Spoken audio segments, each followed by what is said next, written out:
Hey guys, welcome back to Wrestling News 365. Hope everyone is doing very well. Now we're going to do something a little bit different today. We are going to talk about Impact Wrestling. We talk about Impact Wrestling a lot here on the channel as always. But there's this big story coming out there recently, hasn't there, about a possible Forbidden Door entrant in the Men's Royal Rumble match coming up at the end of the month. Now this all started from when WWE made the announcements of some surprise names that were going to be involved in the Women's Royal Rumble match at the pay-per-view event later on this month in January. Now, one of the big surprising names and legends returning was not WWE Hall of Famers like Nikki Bella and Brie Bella and former WWE superstars like Summer Rae and Kelly Kelly and all those kind of names. The surprising one was the current Impact Wrestling Knockouts World Champion, that being Mickie James. It was surprising considering her acrimonious exit from the company.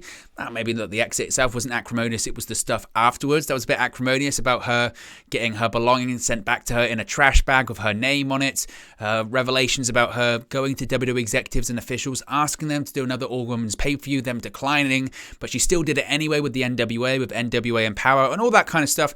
And ultimately, the most surprising part of it was that she is a contracted performer to Impact Wrestling, or certainly she holds their Knockouts Championship at the moment. Therefore, she needed permission from Impact Wrestling to compete in the Women's Royal Rumble match. This isn't something that WWE often does. They don't often have people appear on their program that are signed to other pro wrestling companies. They've done it in the past. This isn't a brand new thing. They did it in the 90s with Smoky Mountain Wrestling. They did it with AAA. They did it occasionally with New Japan Pro Wrestling stars. But certainly in this modern era, they just really haven't done it. So it would maybe signal a change of intent or change in philosophy by WWE.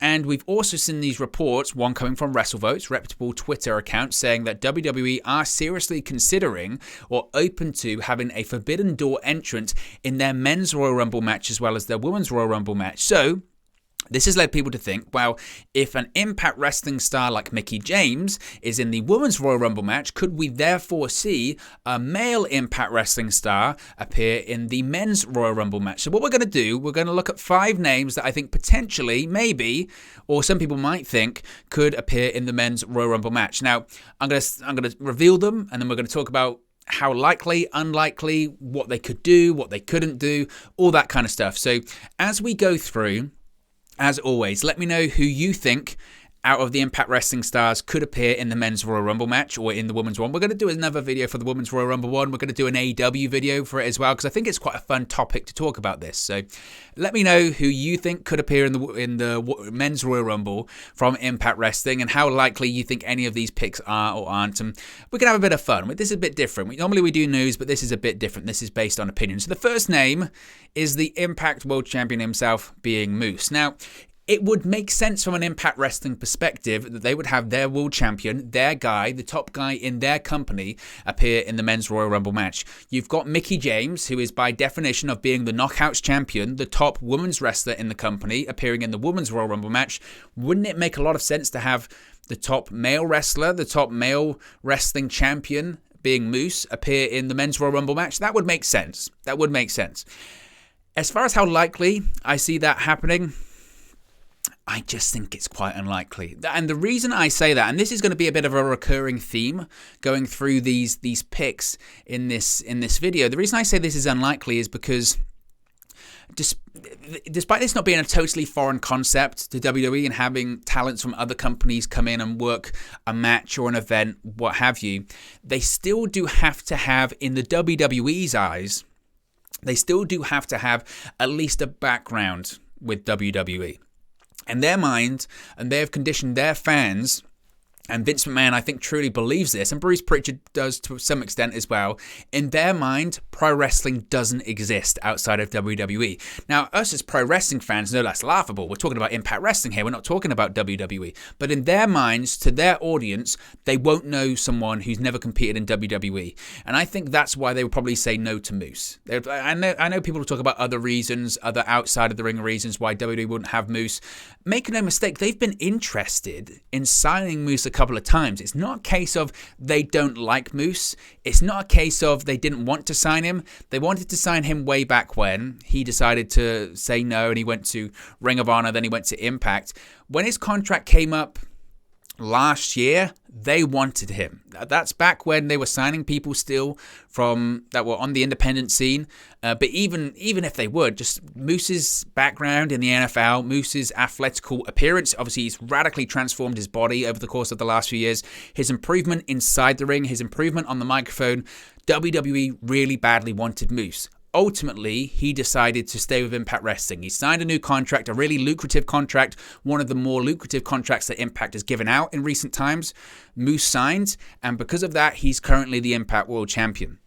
So it's not a case of WWE isn't interested, or they don't like Moose, or they don't think Moose would be good in that spot.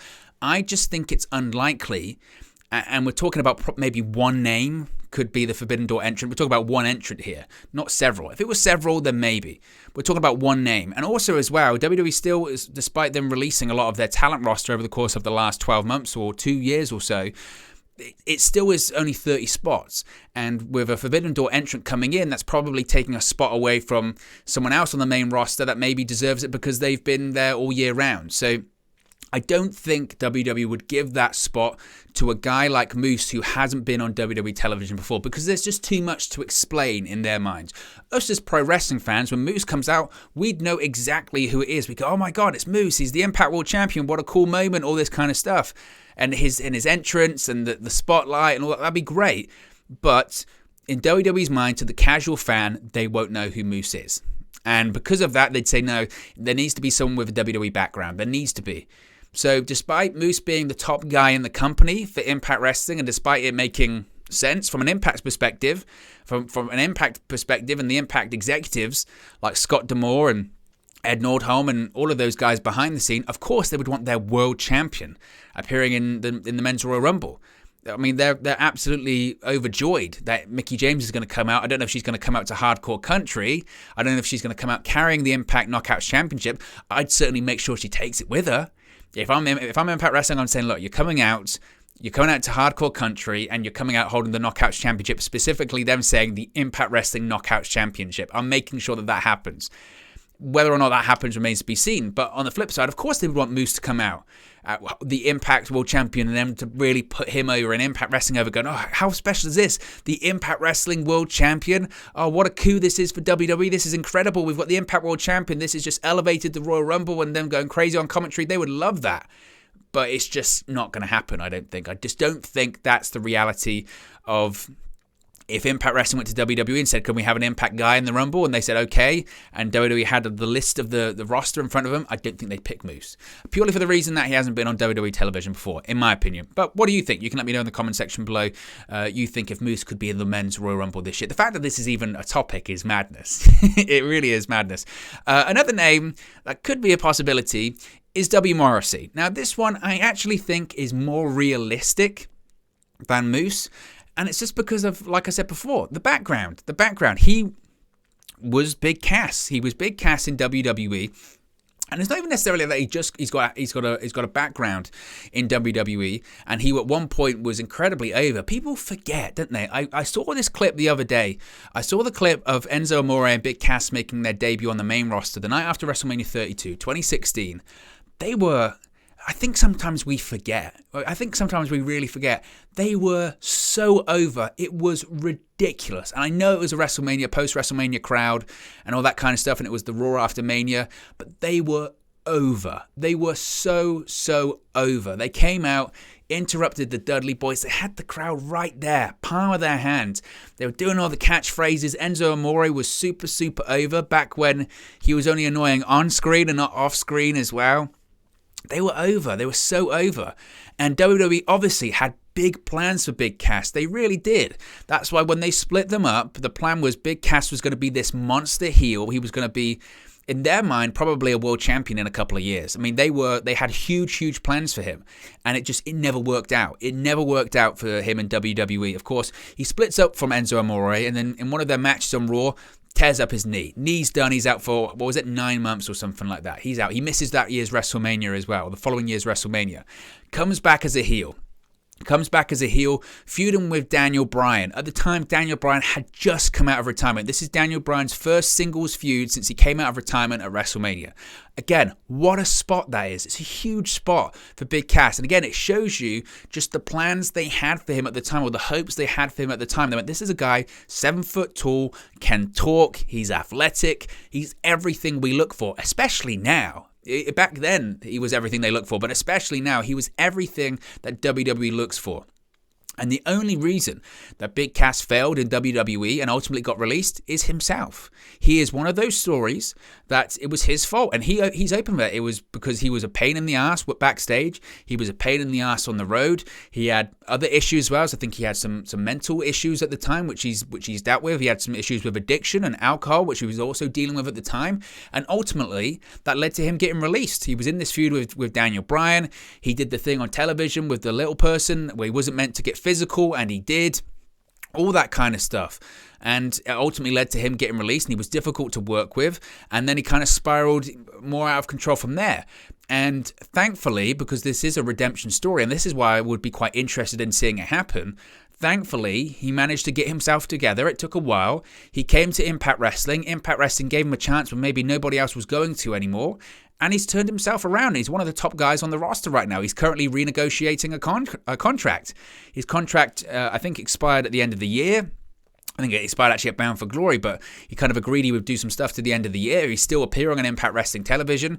He's trying to get a big contract. I don't know if he necessarily deserves, the money that he thinks or he's looking for, but he's been a revelation since coming in at Rebellion last April. He's been a revelation, and he's doing the best work of his career.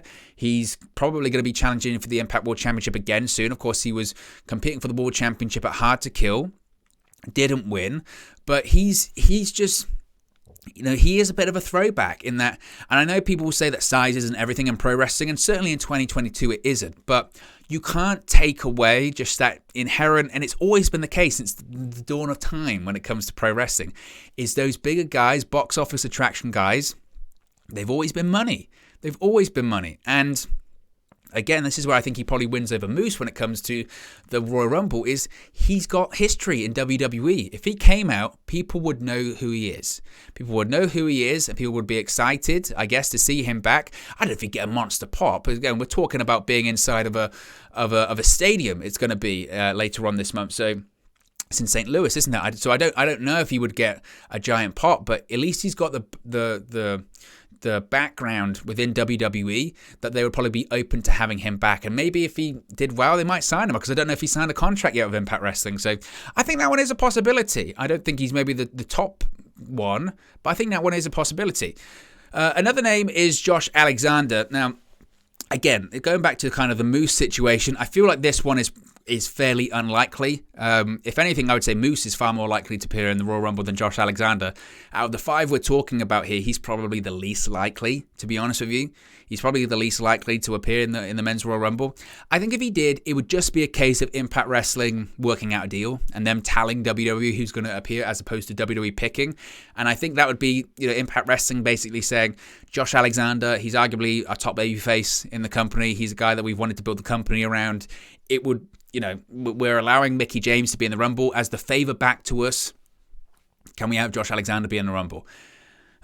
Again, I think it's very unlikely. I think it's unlikely. I don't even know right now the real status when it comes to Josh Alexander, when it comes to his Impact Wrestling contract. I think his contract expires, I want to say, in February. And I don't think we've seen any update as to him signing a new deal. I mean, there was kind of a feeling, wasn't there, when Ethan Page left Impact Wrestling at the end of 2020, that he was going to go wherever, to maybe AEW, and eventually Josh Alexander would join him and they would form the North in AEW. And look at the tag team scene right now in AEW. It's madness. You just had Brody King debut last night, and you've got the House of Black, and you've got the Red Dragon, and you've got the Lucha Brothers, you've got the Young Bucks, you've just got, it goes on and on and on. It's incredible. FTR, Jurassic Express. So the North in AEW would be incredible. But going back to this point, I think a bit like Moose. I think just because of the lack of a WWE background, I find it unlikely that would happen. It's not impossible, though. Again, I just think if Josh Alexander showed up in the Men's Royal Rumble match, that would be WWE saying that AEW, I'll get there in the end, Impact Wrestling saying to WWE, look, we're giving you Mickie James for the Women's Rumble. This is the guy we want to be in the Rumble. But ultimately, I think WWE would pick. It's their show. It's their show. It's their pay-per-view. So they can ultimately decide who they want to have in it. And I think that one would be unlikely. But let's go to the last two. This is an interesting one, isn't it? Matt Cardona. Now, it's interesting, of course, because of all of these names that we've spoken about so far, Matt Cardona has the most WWE background. And obviously, everyone inside that stadium would know who Matt Cardona is, Zack Ryder. So they could talk about that. I don't know if he'd come out as Zack Ryder or Matt Cardona. I don't know if he'd come out to, his old music, old radio, and all this kind of stuff. The reason that I'm kind of conflicted on this one, because I think this one actually could happen. I really do. The reason I say that is because he's not under contract to Impact Wrestling. He's not. He's not under contract to anyone. So he appears for Impact Wrestling on a handshake deal. He's done that for about a year. He made his debut at Hard to Kill last year, and since then, all he's been doing is working those Impact shows on a handshake deal. In the meantime, he blew up GCW with his stuff with Nick Gage, and he continues to do so with his stuff with Effie and all that kind of stuff. He's arguably as relevant now as he's ever been. That's probably not true. He's probably more relevant in 2011 when he was actually super popular in WWE. But he's had this career renaissance and he's become, well known again, and people are interested in what Matt Cardona is doing. He was in the main event for Impact Wrestling at Hard to Kill, competing for the World Championship. And obviously, like I said, he has this huge background with WWE. He was there for over 10 years. Everyone inside that stadium in St. Louis will know exactly who Zack Ryder is or Matt Cardona is when he comes out. As soon as they hear his music, they'll know exactly who he is. It's an easier deal to do as well because, again, he doesn't have a contract anywhere, so he can appear at the Royal Rumble if he wants. So all of that makes a lot of sense, right? The only issue why I think it might not happen is he doesn't like WWE. If you've heard him say, any of the interviews that he's done after his WWE release, he said that one of his biggest regrets is that he didn't leave WWE sooner, and that he basically took the money and he was comfortable and he wasn't willing to risk it. And him being released by WWE was the best thing that ever happened to him because he got to work in AEW, he got to work in Impact, he got to work on the indie scenes, he got to do his podcasts, he got to have his PWT store, he got to work with GCW, he got to do all of it, and none of it would have been possible if he was still with WWE. He couldn't have this freedom, and if anything, he's making more money and he's more busy than he ever was in WWE. And he even said, I think recently, that he considers WWE to be his developmental. He actually spent 10 years in developmental. It was called WWE. Now he's working his version of the main roster and he's doing what he loves to do. So it would be very contradictory for him to go back on basically everything he said and appear at the Rumble. But look, money talks, and Matt Cardona, what he's got quite good at is knowing what will create buzz. What he's got good at is knowing social media, knowing the internet, and knowing what will trend, and knowing what, again, will generate buzz. And he knows if he appeared in the Royal Rumble, and he wouldn't sign a deal with WWE, he wouldn't. I don't think he'll ever go back there. But he knows if he appeared in the Rumble and maybe got thrown out straight away, it would be almost be in keeping with being Zack Ryder and not Matt Cardona. You know what I mean?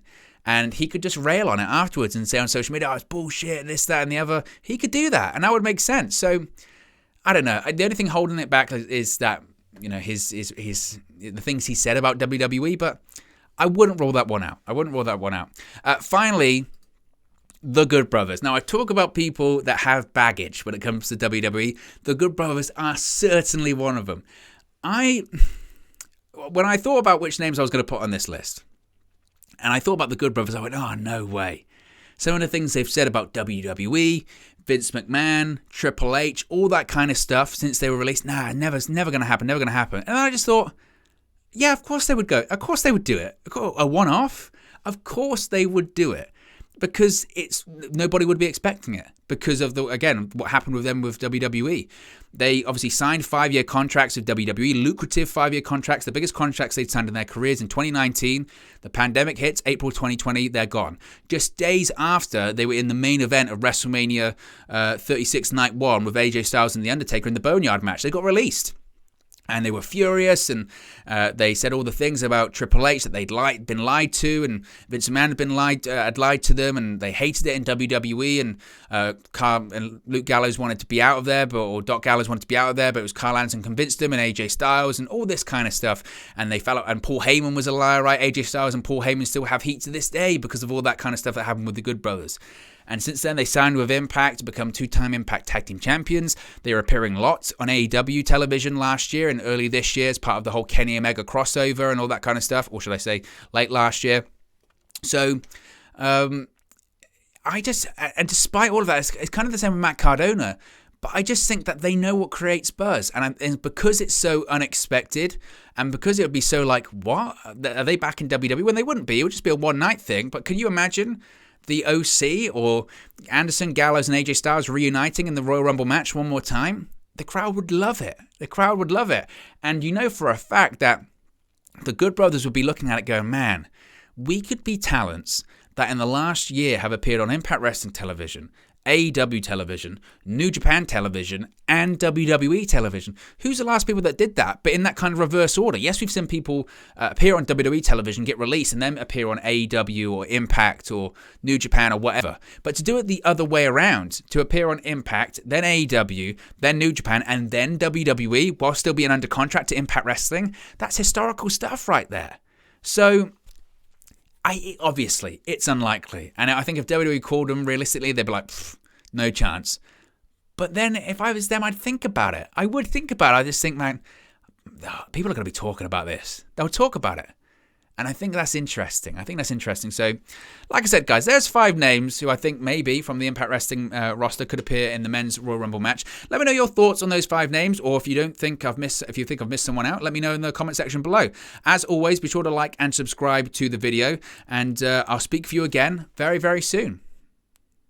Hey guys, thank you for watching, listening, streaming, or however you come across this video today. Be sure to click on the video on the right there to watch our next video, or click the bottom there to subscribe, or the bottom right hand corner. Thank you very much, and I'll speak to you again very soon.